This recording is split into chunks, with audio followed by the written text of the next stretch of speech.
Hey, good morning, Tronium friends. This is Pastor Sue with this week's episode of Patio Ponderings.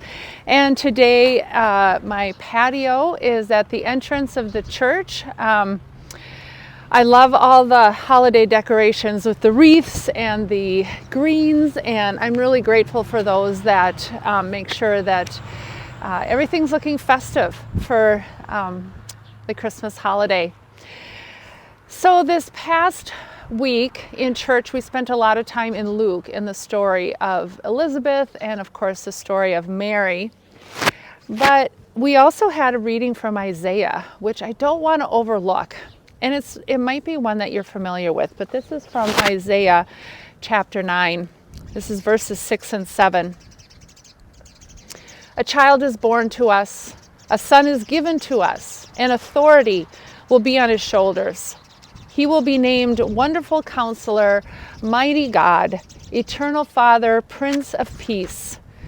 There will be vast authority and endless peace for David's throne and for his kingdom, establishing it and sustaining it with justice and righteousness now and forever. If you don't know those words from Isaiah, you might know them from Handel's Messiah. Part of his epic musical piece is based on those couple of verses. And I find it interesting that twice in those verses, the word authority is talked about. And authority has to do with power, it has to do with the right to control and the right to command.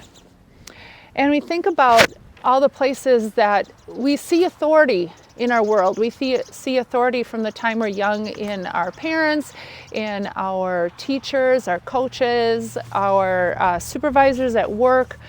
As a society more broadly, we have authority in our government, our military, our criminal justice system, our financial systems, and even in some of our corporate systems, I think. But what's really interesting about this authority in Isaiah is, first of all, it's given to a child, which is so unexpected, like everything else about Jesus. This is about the upside down nature of Jesus and the kingdom of God.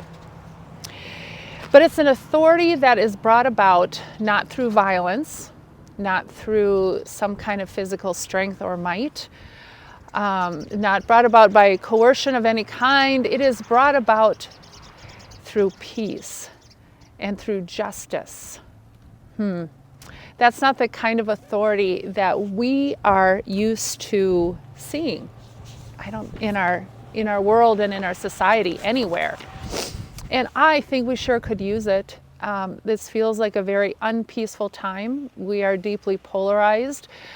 We do not work in peace with each other. There are significant injustices in the world, brought about by misused authority.